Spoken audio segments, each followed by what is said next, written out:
start us off. I'm gonna pray for us, and then Brother Jason, I'll pass it to you right after, right? Father, we love you. We thank you, Father. We're just grateful that, like my brother Philip said, you can reach down and touch anybody, no matter how dark, no matter where they go, Father. And I pray that this testimony is encouraging, Father. For there's so many pieces of Jason's life that you've been a part of, and Father, we're excited to hear all of them. And Father, I pray that as Jason shares the things that you've done in his life, where you've rescued him from, where he's turned from, where you've met him at, Father, I pray that this will be encouraging for us and people that we may know, family or friends, or maybe there's a part of this testimony that speaks to us, that it will be encouraging and inspiring for us to, Father, to just give glory to you, to turn towards you, and to pray for those that we know that may be lost or going around, going on the wrong way, not taking the narrow path. And so, Father, ultimately, I pray that you just anoint Jason as he speaks and he shares eloquently the words that you put in his heart. And Father, I pray that as he shares his experience, that you ultimately would be glorified. Father, we love you and we thank you. We pray all this in the name of your Son, Yeshua HaMashiach. So be it. Hallelujah. Amen. All right, brother, I'll pass it to you. Thank you. Hey guys, well, as Phil and Austin have said, this is going to be a pretty brief testimony and a bit of a quick run through of my life. So there's a lot that's been omitted and left out for the time that we've got allocated to this. But I'll get into it and I'll introduce myself. So my name is Jason Blyth, and I was born on the 26th of July in 1988 in a small city called Nelson in New Zealand. And my testimony does start well before I was born.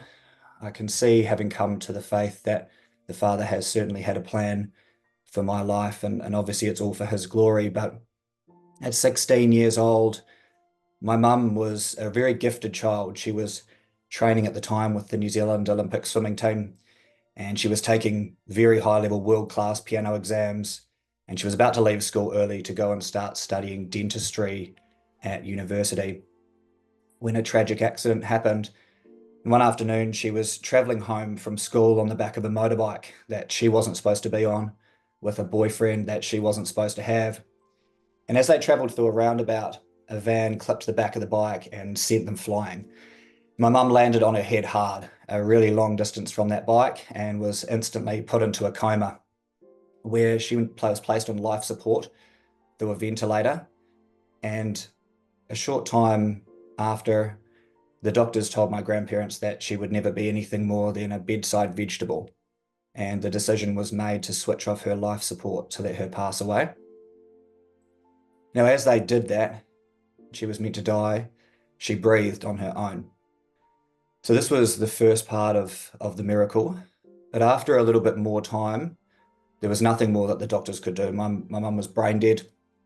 There was no response. She was breathing on her own, but the hospital wanted their bed, and my grandparents decided to take her home. And my grandma took great care of her and nursed her. And after many months, when one of my uncles was visiting and just talking to my mum, she woke up, which was a complete and utter miracle. And the first thing that she did when she woke up actually was she asked for a cigarette. So she wasn't supposed to be smoking as an athlete and a 16-year-old girl as well, but she did.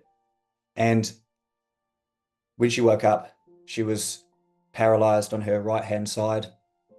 She to this day is still has an acquired brain injury, and she's very much brain injured. She's partially blind in one of her eyes. She has a lazy eye. Her motor skills are really bad. She slurs her speech. Her memory is like a goldfish, where it'd be gone very, very quickly. And her ability to regulate her emotions is almost non-existent. She can go from hysterically laughing to rage like that. So that's going to be important to remember for a little bit coming in the future. But until my grandma died in 2019, she maintained categorically that my mum's survival was nothing short of a genuine miracle. And there is, to this day, no medical explanation for her survival either. So from that point, my mum had to learn to write with her left hand. Her right hand side was paralyzed for a very long time. And she struggled with memory, had to basically relearn to do everything again. But fast forward 10 years, and my mum was living in Nelson now where I was born, and my biological father and her met after my father Mark was advertising a classified letter in the paper seeking friends. So my mum obviously thought that she wanted some friends, and she responded to this ad and developed a friendship with Mark. Now, my biological father has a long history of gang involvement in New Zealand, gangs like the Mongrel Mob and Black Power at home. They're a couple of pretty rough gangs. And he has a long history of drug and alcohol abuse as well. He has a 20 plus year heroin addict. And yeah, got himself into a lot of trouble as far as I'm aware. Eventually, Mark decided to move away from Nelson and he moved to the capital of New Zealand, a place called Wellington. And after going to church one Sunday, my mum heard a sermon from the priest, which inspired her to act. And it was a sermon that was encouraging people to take care of the downtrodden, the downcast, and the down and out. And my mum thought of only Mark and was inspired to go to Wellington and help him after a pretty difficult period that he'd got himself into. So my grandparents helped her book her trip there, and she went up for a week to Wellington. Now, when she was there, one night, Mark snuck into her room and he raped her. So my mum came back, brain injured, obviously, and having been raped back to Nelson, and was pretty traumatized. My grandparents quickly figured out that something had happened, and eventually it was coaxed out of my mum that she had been raped. And not too long after that, as well, she had discovered that she was pregnant, and that's how I was conceived. So from a very young age, I came into the world and I had this identity shaped on me before I was even born. I had this air of darkness around me as I came into this world. And I knew from a young age that the way that I was born wasn't normal. My family spoke with a lot of vitriol and hatred around rape. I didn't really understand exactly what it meant, but I did know it wasn't a good thing. And I really struggled from a super young age to understand why I was born in the way that I was and into the circumstance of the life that I'd grown up with. So from a very, very early age as well, I'm not sure if it was from when I was born exactly or from once I got to around 2 years old, but because of the rape and my mum's brain injury, she did reject me as a child. And my first psychological appointment was at 2 years and 9 months old because my mum that was the first time that she tried to kill me because I reminded her of that rape and I reminded her of my biological father, Mark. So until I left home at 15, I was in and out of many, many years of psychology and psychiatry. Got my mental health records here. Can't really see those, but they're pretty thick. Until I was 15 years old, I've seen about 15 to 20 different clinicians between child psychologists, psychiatrists, and psychotherapists. And I was basically labeled as a problem child. So I grew up with a lot of violence. My mum was a particularly violent person towards me. And because of her brain injury, as I mentioned before, her ability to emotionally regulate was almost non-existent when it came to me. So if I did anything that she didn't like, she would completely snap and she would become like a bestial person. Like her eyes would change, her hands and her nails would be used like claws, and she would lash at me and scratch at me.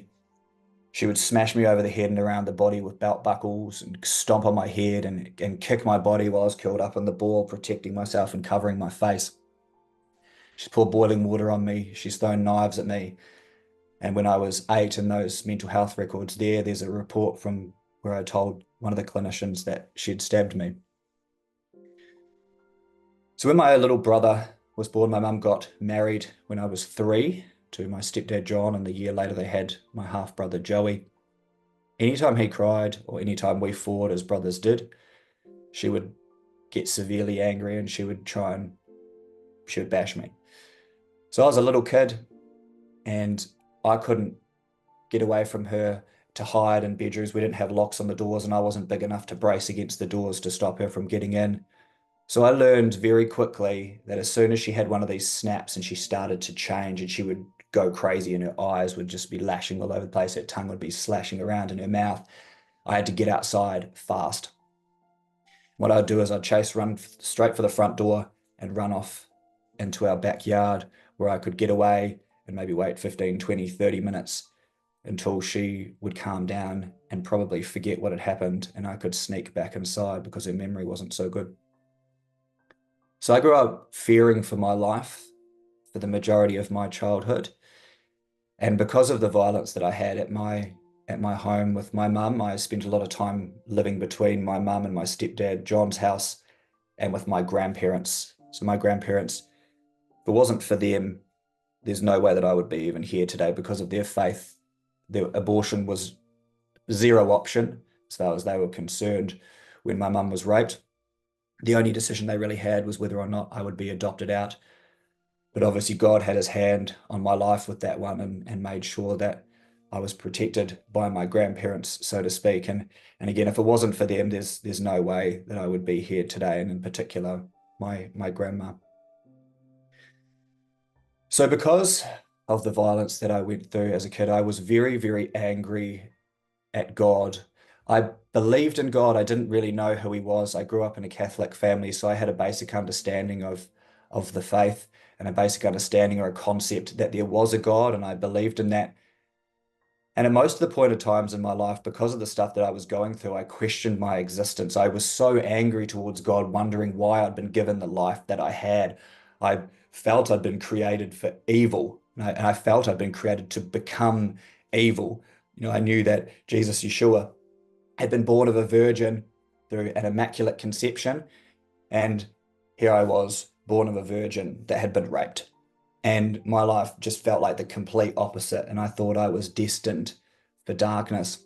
And that identity stuck with me for a very, very, very long time. And it's pretty much shadowed and haunted my life for the most of my existence.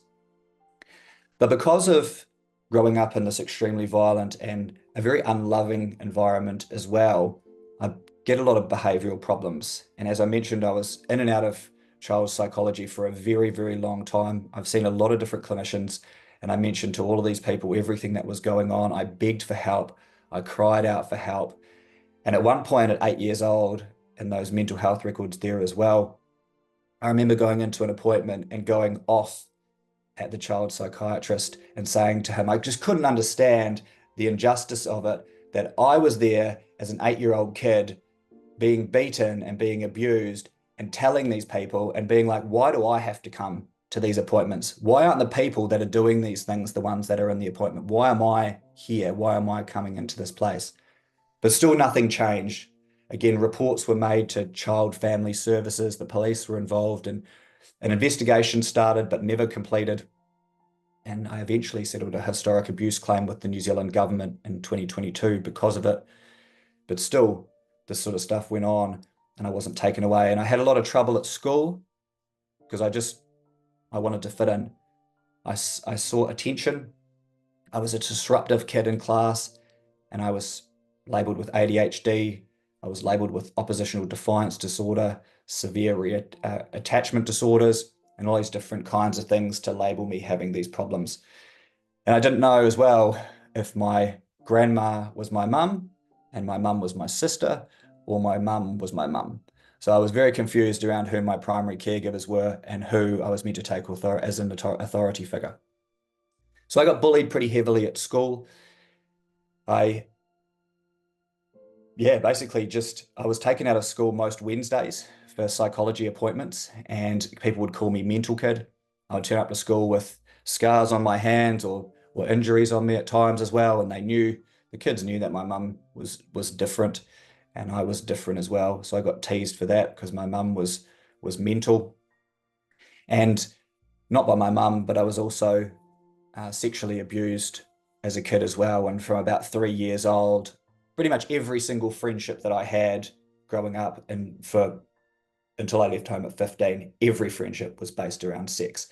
It was the one area where I felt there was a level of control, and it felt like I was able to control and use other people. It wasn't a conscious thing at all, but it felt like if people didn't want to have sex with me or do sexual things with me, people didn't like me. So kids would obviously reject my advances at a young age, and things would get around school. So I was called gay and all this sort of stuff.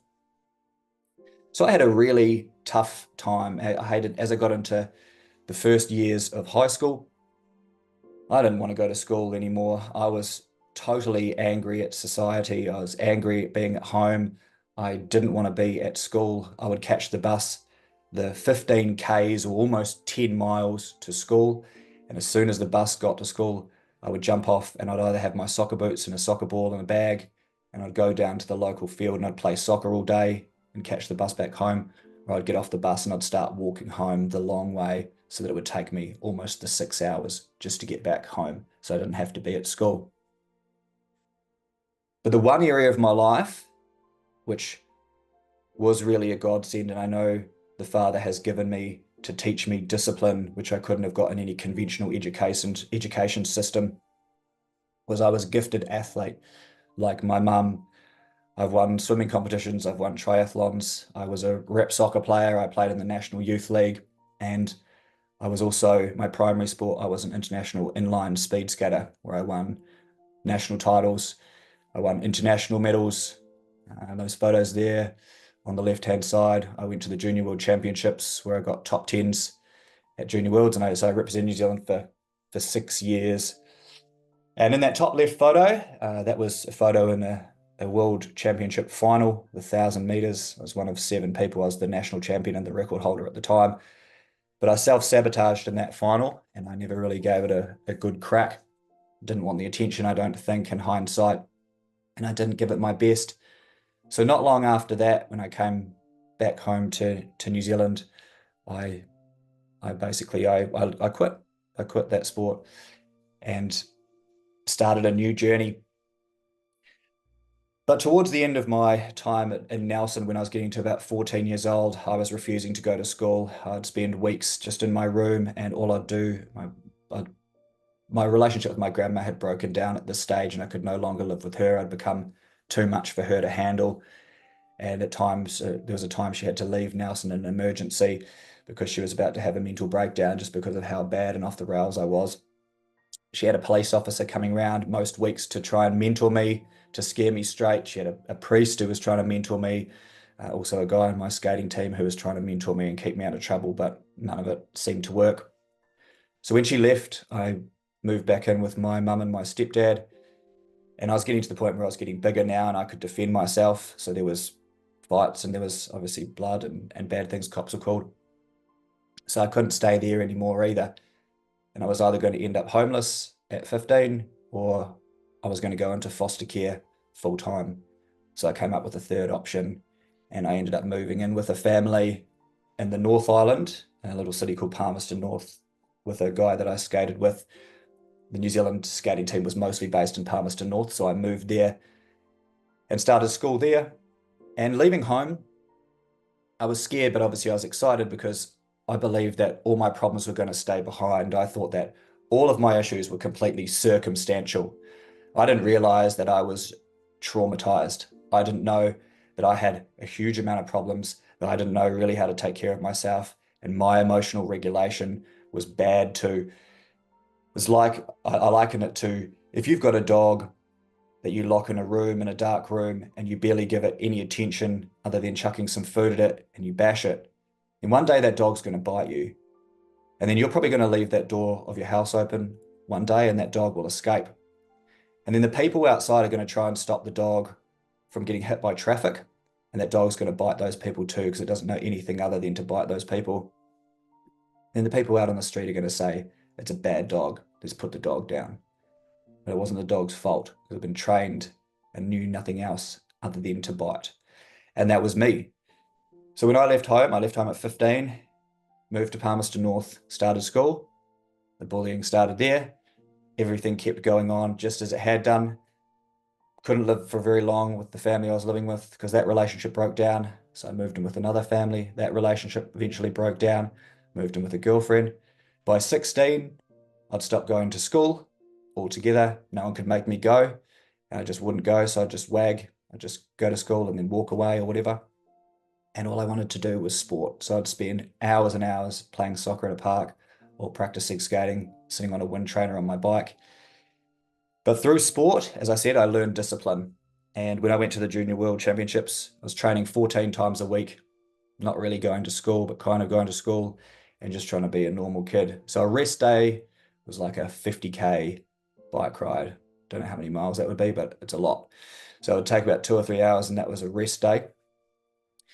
But after skating fell apart, life changed and took another pretty dark turn. I believe that the Father gave me sport to help give me a foundation and keep me out of trouble for as long as possible. Because I was an international athlete, I couldn't do drugs or anything like that because I was on doping registers.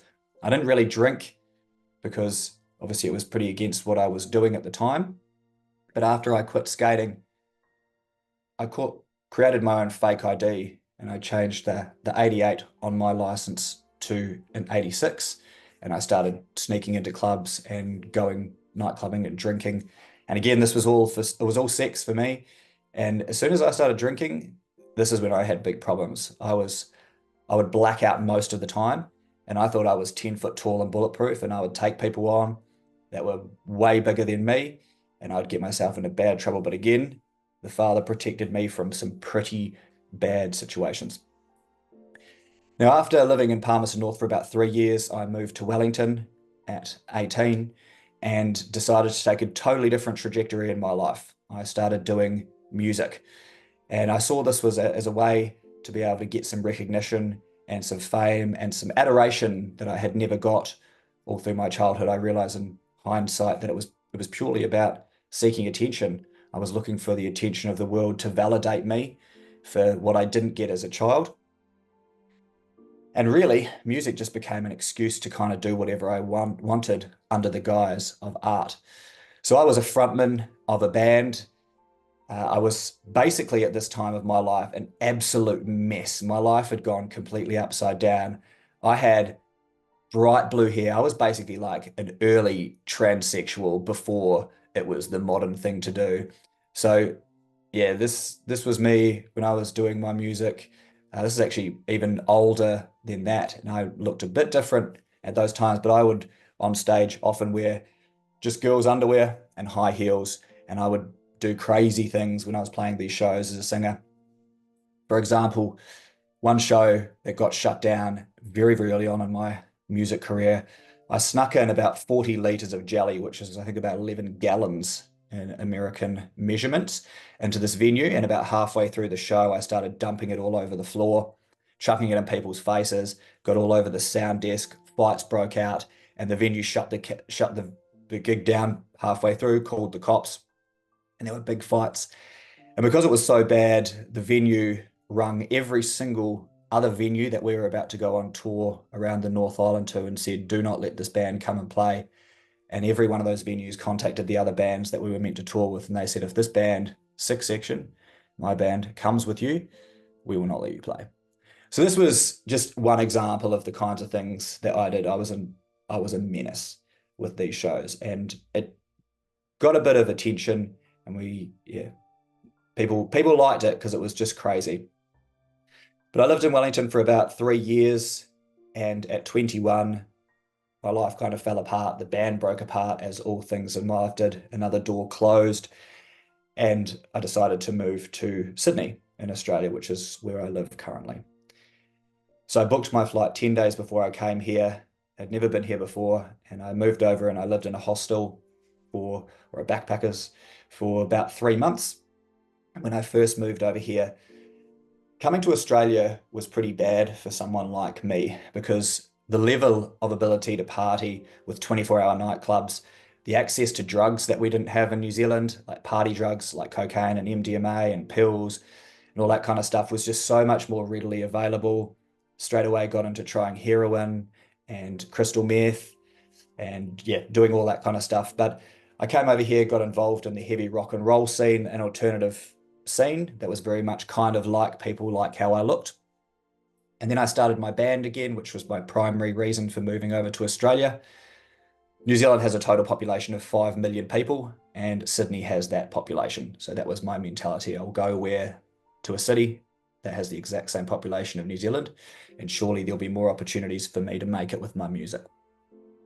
So in 2012, I got an invitation to go and record music in Hollywood with a couple of pretty massive producers that discovered and recorded bands like Linkin Park, Korn, Limp Bizkit, Macy Gray, Snoop Dogg. So quite a few big names. And we came over and recorded what's called an EP, which is basically just a very short album.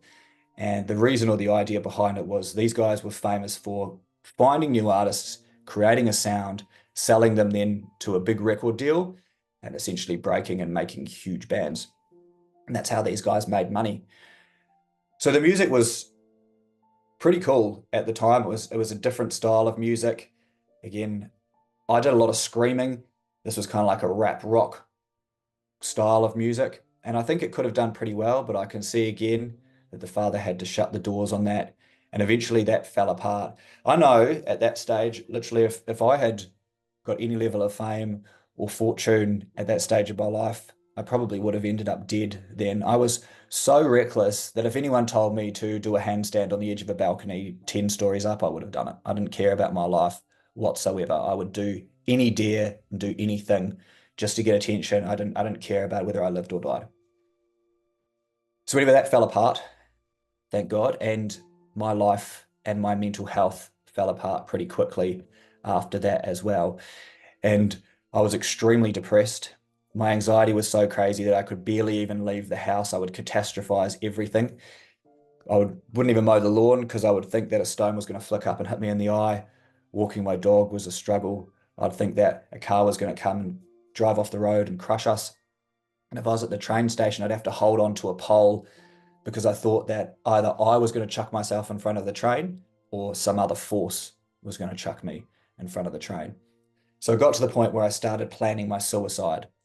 And I planned for a good couple of weeks. And on the day that I was going to kill myself, as I sat on the floor and I was weeping, although all I'd ever known was this life that I'd had and bad stuff happening to me forever and questioning my existence, I had this revelation that although this was all I'd ever known, it wasn't normal and I didn't actually have to feel like that. I'd normalized something that was common, and I knew that I needed to get some help and I didn't have to live feeling like that. And I think this is a big problem with the mental health world today and mental illness around the world, is that we normalize mental illness. And this is part of my message today, is that it's not normal. We should never accept mental illness as being normal. It might be common, but it's definitely not normal. So after that, that was a big change for me because I went and started getting some psychological help. And bear in mind my history with the psychological field. I was pretty bad to have to go and want to get some help. So during that period, I was diagnosed with bipolar 2 and with depression and anxiety.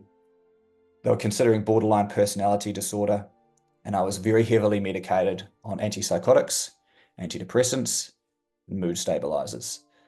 So I was, very heavily medicated at a period of time there, basically medication to squash me from being too high, too low, and everything. And to make me sleep, because I couldn't sleep. So all through this period of time, I basically developed a huge alcohol problem as well. I was selling wine for years, and for about 8 years, I drank 2 bottles of red wine every single night. And about 50% of the time, I would black out and I would be a whole different person. People would very commonly say, oh, Jason's just hulking out, or it was like Dr. Jekyll and Mr. Hyde. So I'd wake up in the morning and have almost no recollection other than a sinking feeling in my gut that I'd done something bad or been verbally or physically abusive to someone.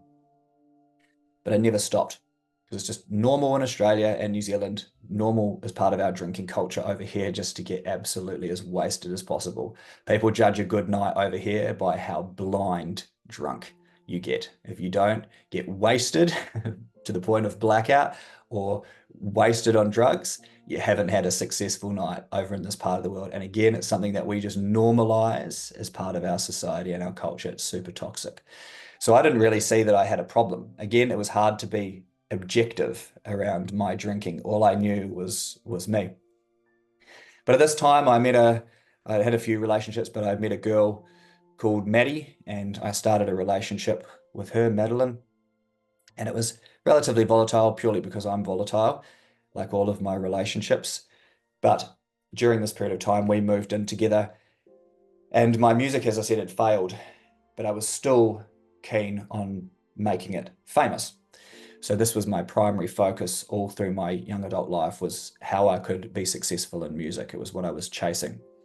So what I did was I used my brain that God gave me. He's given me a pretty good brain. And I started to research celebrities and celebrity musicians just to see if I could find a theme of how I could make it in the music industry. And I'm going to be completely blunt about it. I discovered that if you want to make it in music, you're going to represent the dark side for sure. If you want to make it to the top of music, you are going to represent the dark side. So I figured that eventually I was going to get tapped on the shoulder and have to do that. So I thought I'd circumvent the whole process, and I decided I would join.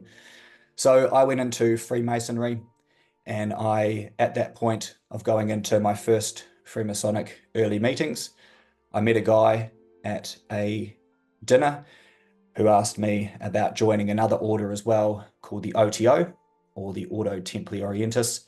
Some people on here might have heard of the name Aleister Crowley, and if you have, then you might know of his order, the OTO, but it's basically probably the absolute darkest satanic secret society around. So I joined that and I started going through my initiations, and it's based around what's known as sex magic. So it's a ritual sex magic, which is essentially to possess people and to bring demons into this reality. So this is part of the spiritual war, and the war that we are in our faith, and that is legit in this world. And it also very clearly links all as well to music. So as I was going through this journey, very quickly after my first initiation into the OTO, I went on a cruise with Maddie, my girlfriend, and a couple of friends. It was a 7-day cruise to the South Pacific, to New Caledonia. And on day 2, or night 2 of the cruise, I was out with my friend Mitch, and we were drinking in a bar, and something happened, which has never happened before. And I was drinking, and then all of a sudden I blacked out, but I have no recollection of what happened. And I threw an 18-year-old guy across the room. I didn't push him. I threw him across the room. And then it took 10 security guards to hold me down. So I'm 165 pounds or 75 kilos at the time, not a big guy. It took 10 security guards to hold me down, and I still stood up and threw them off me. And the only reason I gave up, I knew I could have kept going. The only reason I gave up is because I knew I was on a cruise ship in the middle of the ocean. So I let them arrest me. They chucked me in a cell on the boat in the brig, which was the small room with fully padded walls, a big solid metal door with a porthole window. And for an hour and a half, I charged my body at that door as hard as I could because I was in full psychosis. And I had this crazy strength. I ripped a whole wall of padding with my bare fingernails right off the wall and completely savaged that room. So I raged for about an hour and a half, and then they rushed in and they sedated me with drugs. But I kept going for another hour and a half, kept smashing my body solidly again and again and again at this door. I only have flashes of recollection of my memory. But at a certain point, I remembered wanting to kill myself, and all there was in the room was a small mattress on the floor with a sheet, and I went to wrap that sheet around my neck, and that door raked open, and these guys charged in, held me down, sedated me again, and I was out for a couple of days.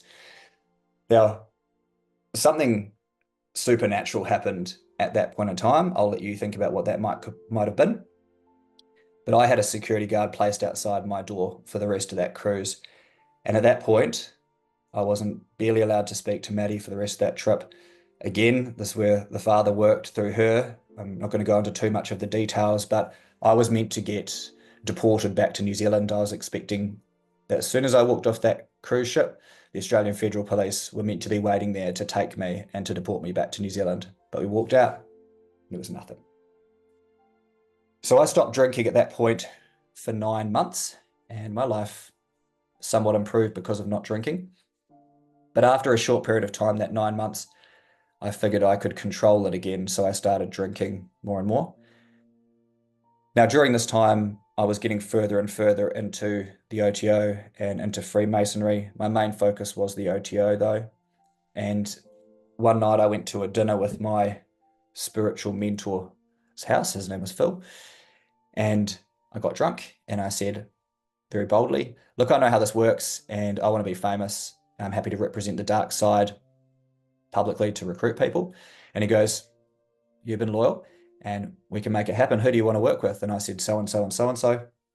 And from this point on, my life changed pretty drastically. And there was a young girl that was part of this order as well, which got attached to my life very quickly. And I started an affair with her, got her pregnant. But yeah, it was a very dark time. I won't go into too much of the details around that, but my life started to change very quickly. And by this point in time, I was definitively possessed. We'll show a video a bit later of what my music was like at that point in time, and you'll get a bit of an idea of what was trying to show itself out of me. But my life started to spiral out of control, and I think this was definitely part of the Father's plan at this stage, was that my life had to get to absolute rock bottom before I was able to cry out for help. So over the next about 12 months or so, my relationship with Maddie broke down as I was in a relationship with this other girl. I was seeing both these girls at the same time, doing more and more ritual type things and going through more initiations with the OTO and the Masons. And then it got to the point where whatever was in me was trying to kill me. So I would wake up at one stage at 7 in the morning and I would drink a litre of red wine, just 35 fluid ounces, and I'd pass out. I'd wake up at midday, I'd drink exactly the same, another litre, another 35 ounces. I'd pass out. I'd wake up again about 6 or 7 p.m. and I'd drink another litre of red wine. And I would either drive drunk to Macca's or KFC just to go and get some food, or I'd pass out until the morning where the process would start again and again. And it got to the point where I was vomiting multiple times a day just from the acid in me. I was barely eating. I was just smoking a bunch of cigarettes. And this went on for a couple of months to the point where I started to go crazy. The people I was living with at the time were afraid because there was obviously something in me. And they threatened that if I didn't leave, the police would have to be called to remove me. I didn't care. So one afternoon, I received a call from Maddie, who only God knows why she was still bothering with me at this stage. And she said to me, if you don't check yourself into a psych ward tonight, I will never speak with you again. Basically, all of my abandonment issues, everything just culminated in that moment, and something urged me that something had to change. I knew that literally at that point in time in my life, I was either going to end up in prison or dead. I was driving drunk. I didn't care about anyone else's life. I didn't care about my own. It was bad. So she booked me an Uber, and I got in that car with a bag and just my important documents, and I went and checked myself into a psych ward where I was for 3 days.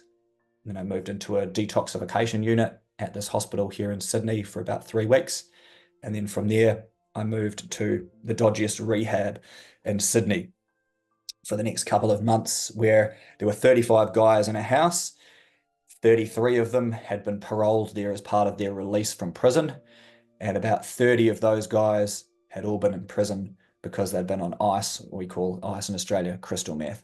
So they're all very, very rough guys. There was hardly anyone there for alcohol and no one there that had checked themselves in other than me and I think 2 other guys.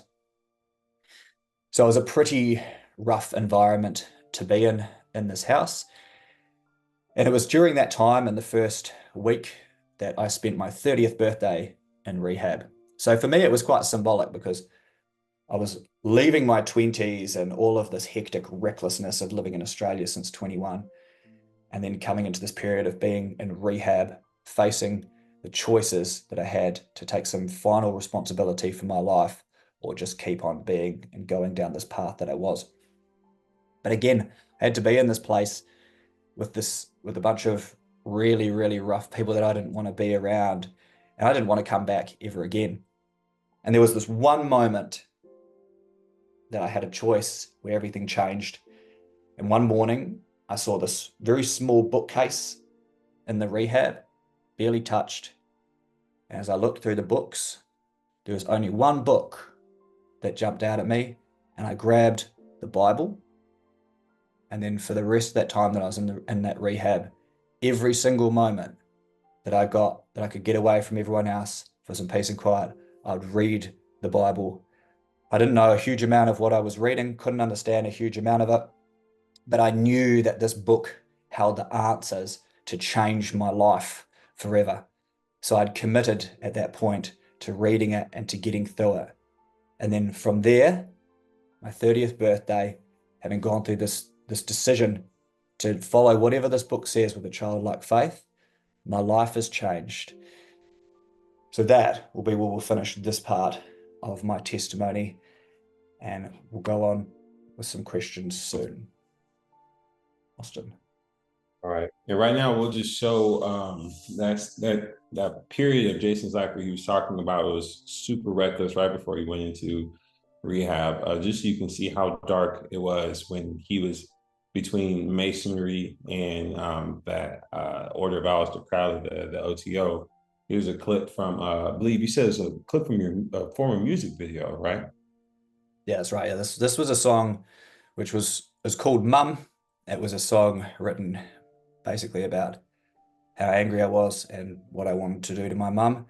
And mostly what I'd like you to pay attention to is just how not normal it is. There was definitely something in me that was trying to show itself to the world. All right, let's play that really quick.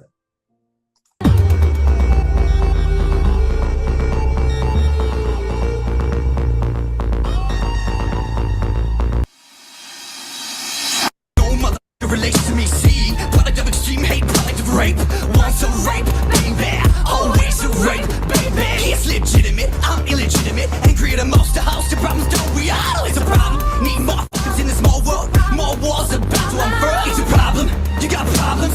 See my mama pass me all her problems. You motherfuckers wanna talk about problems. She got problems, I got problems. Let's talk first world problems. This a generational problem. It's a real life problem. Need a real life problem solver. I'm not sure.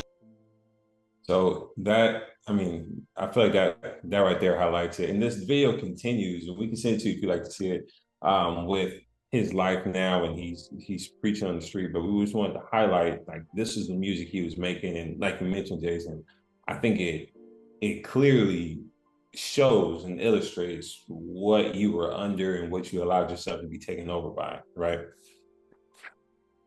Yeah, and that it's real. It's very real, and it's out there, and the music industry is full of it, and it's becoming more and more obvious now with the types of artists that we've got going around. It's not hidden anymore. And I was at that stage, I was prepared to fully represent that completely. And I knew God was real as I was going through these initiations that I was going through in the OTO. I didn't know it was Yahweh necessarily. I mean, that was my basic understanding of who God was. But I knew as I was going through each of these initiations in my conscience, in my soul, that each of these steps I was getting closer and closer to not being able to come back from what could have happened. Well, let's and so guys, if you guys have any questions about any part of Jason's life, you understand now why we're even, why we want to create an event around this. You'll have time at the end to ask questions specifically about parts of his life. There's nothing that's off limits. I feel very comfortable saying that, right, Jason? There's nothing that's off limits. If you have questions, we're going to ask a few maybe questions that you might be considering as well, and then we'll have a quick 5-minute break, and then we'll come back, and then we'll have that time for open questions at the end. So please stick to the end so that you can either ask a question or share maybe something edifying that might be encouraging Jason along his continual journey. With that said, going back to the beginning, you were talking about your childhood, just living in fear, growing up with survival from a mom that had clearly had a ton of physical and neurological issues based off of the accident and some of the abuse that she's faced. What was the biggest battle you had as a child, right? And what I think about is I think about that moment you brought up when you were seeing a clinical psychiatrist, and you're like, hey, I'm realizing that I don't understand why I'm at these meetings, and the people that are being the disruptors in my life are not. Why are they not being held accountable? For you, from your perspective, what would be the biggest battle that you faced as a child, if that's not one of them? Yeah, for me, it culminates in a few different things, but it was really an identity crisis for me. I couldn't understand why I'd been created. I was being told, I was being raised in Catholic school and going to church, and I was being told that there was this God that loves me, and here's my life being completely different from anyone else. I couldn't relate to anyone as a kid, and even when I wanted to, and I asked for help, none of it came. I couldn't understand the injustice of the world. I couldn't understand what I had done to God to be given the life that I'd been given. I wanted a normal life. I wanted a normal family. I wanted to be left alone. I didn't want to be bullied. I didn't want to go through all the stuff that I had, but I felt like I'd been given this identity, which was again formed before I was even born. And it was like there was a darkness and a shadow, like I was created. I said this before, like I was created to be evil. And this identity stuck with me, and it almost became like a self-fulfilling prophecy. Look at where I ended up. It was something that stuck with me from a very, very early age. And I considered if I was raised to represent and fulfill darkness on this earth. And that would have been the biggest battle. I felt lost, man. Mm. Yeah, I feel like that loss, that disorientation, I believe, like you mentioned, you talked about a lot of relationships that you had growing up, how they were kind of revolved around something sexual in nature. And so it seems like you were constantly looking to belong. Was there a quest for seeking belonging as well? Is that what that led into? Yeah, absolutely. I touched on it a bit before as well with music. For me, it was sport early on. That's where I saw my gifts shine. I remember being about 8 years old, and I was watching the opening ceremony of the 1996 Atlanta Olympics, and I saw the athletes parading around, and I very clearly remember running out to my grandma. I said, I'm going to go to the Olympics. I want to be an athlete. And for me, it was a way that I could see me getting myself out of the life that I was from. When I was in my early teens, again, I played pretty high level soccer. And my goal was I could see that that would give me an outlet to make money, to be able to change my life, and to be able to do something that would recognize me for who I was. And then after sport happened and I finished with that, it was obviously going into music, because you see the reverence that rock stars get from their audience. You don't even have to Yeah. be a good person or anything like that, and people will basically treat you like a god. And I think that's the huge appeal for people. So absolutely, mate, it was attention seeking, hunting for success. I wanted to show people that I wasn't a loser or a failure or any of these sorts of things. Absolutely. So with you kind of leading into that, like we'll just kind of keep going. You're talking about music, and like you mentioned, that was something that was revered for you, having that fame, having that attention. You're like, that's what belonging looks like. When did you realize that you were not getting any return on investment from chasing that life? And when did you realize, you know what, this is actually unhealthy? I know you talked about that phone call you got from Madeline, but just for yourself, like when did you realize I'm not getting any return on investment in this lifestyle? This is nothing. Man, it was progressive, and I think that's why different doors closed and I went into different paths. I've kind of been a bit of a chameleon and lived in different areas and pockets of identities throughout my life. My life, if I reflect on it, it feels very schismed and separated, because I've had to learn to compartmentalize through the abuse that I had and the trauma that I have. So it's almost like I think about my past like a really bad C grade or D grade movie. There's a lot that I don't really remember that let's say I watched that movie like 20 years ago, and the plot's just really hard to remember. And I think that's I thought that was something that everyone experienced, but it's come to my attention in recent years that that's kind of not a normal thing. But No. yeah, it was a progressive thing. Really, I think that I just had to be brought to absolute rock bottom for me to be able to cry out for help. It was as I was going through the stages, to answer the question very honestly, as I was going through those stages of initiation, as I said, I'd asked and I'd made my request known to the dark side to be put on the world stage.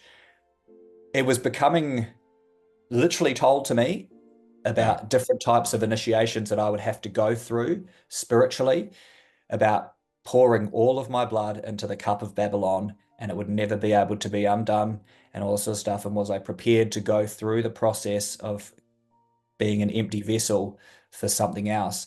And it was at this point in time I could feel this tug in me of wanting to be good.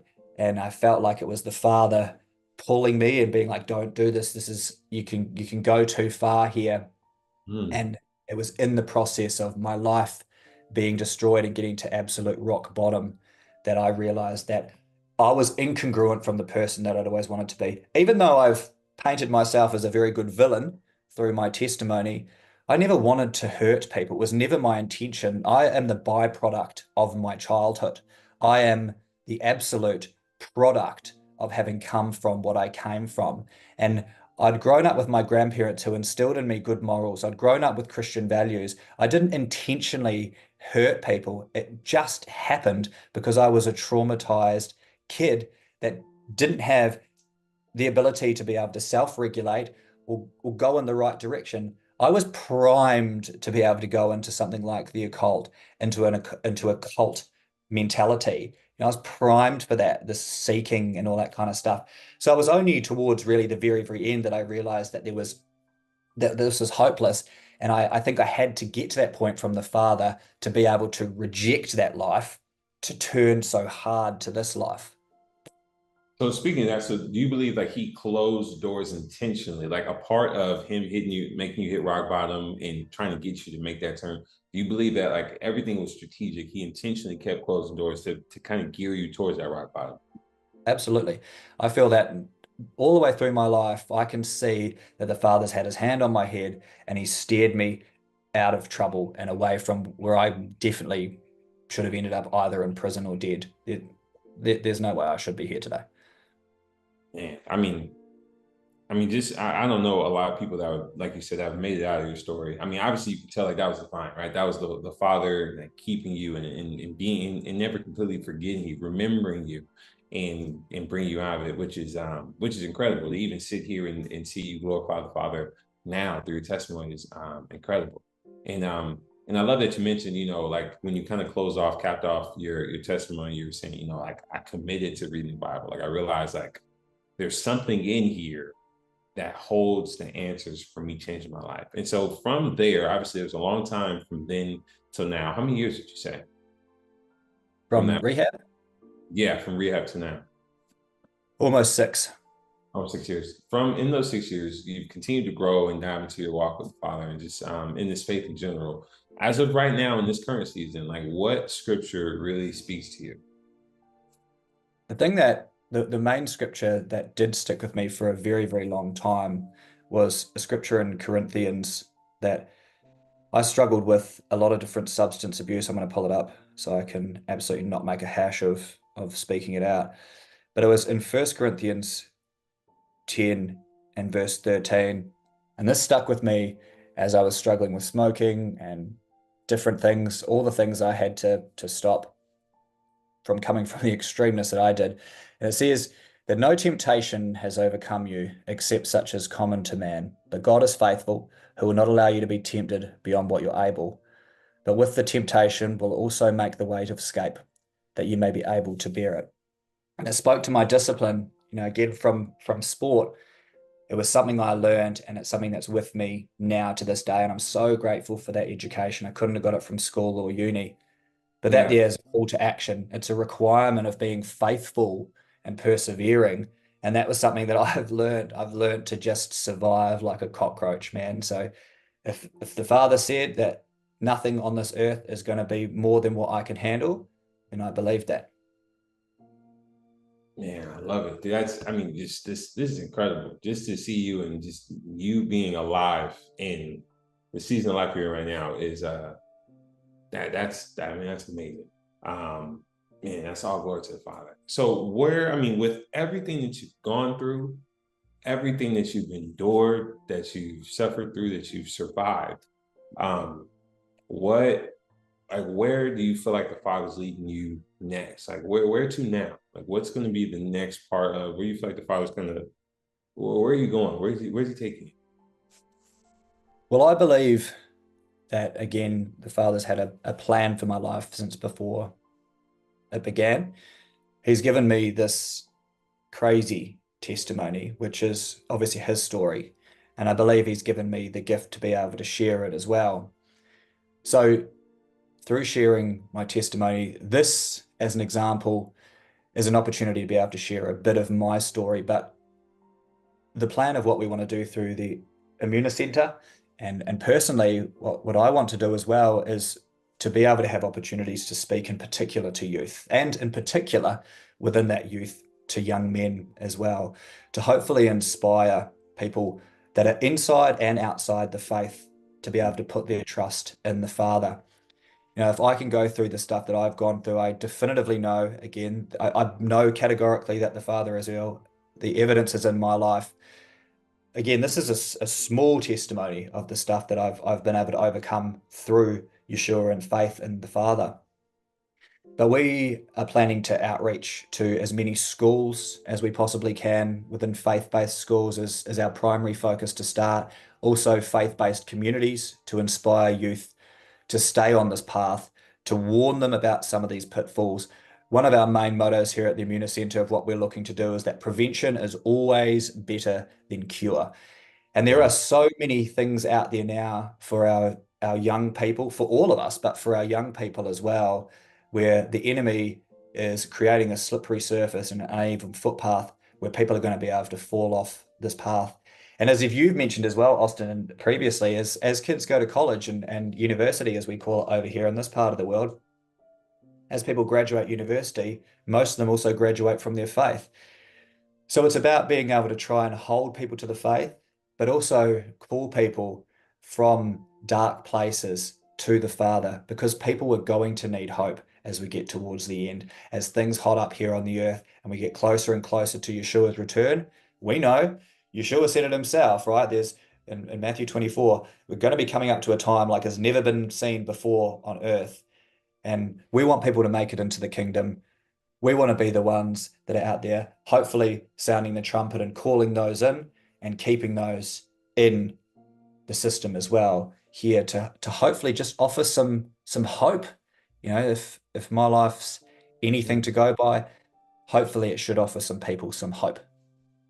I mean, it's very on point from the praise and worship song we prepared when we entered in, right? Like letting people know that like he can and he will carry you. Like you don't have to not just make the same mistakes, because it's not even so much a mistake for some, right? A mistake is under the impression that you knew what was right and you did what was wrong. Because some are just they're victims of their circumstance, society, but not even so much a mistake, but just know that, hey, the attacks of the enemy, they do not have to take you where you let it take you. And so I'm really excited about that, because I do believe like that would bless so many people. That bless so many people, especially young men and women where Hasatan and Satan is not pulling any punches when it's coming after people. Like you mentioned, you said earlier in testimony, you're like, I was groomed to participate in the cult. Like based off of my life circumstances, I am a perfect recruit. And there's so many people out there that we don't really pay attention to that are struggling, that are going through some really, really hard times. And so for you to be able to step into the gap, that to see that that's where the Father might call you, I think is it's special. Like that right there it's beautiful. That's amazing. Yeah, thank you, bro. And I think, yeah, for me, one of my biggest things for myself was I lived my entire life until that point of being in rehab on my 30th birthday as a victim. I lived my life like a victim. I lived with a chip on my shoulder. I saw myself as a victim of my circumstance. And like I said, it was almost like a self-fulfilling prophecy. I put myself in situations that allowed me to self-sabotage, to be disruptive. It was like I was hacked, like I had a virus in me inside my operating system. And it didn't require any outside influence to shut me down and set me on a bad path.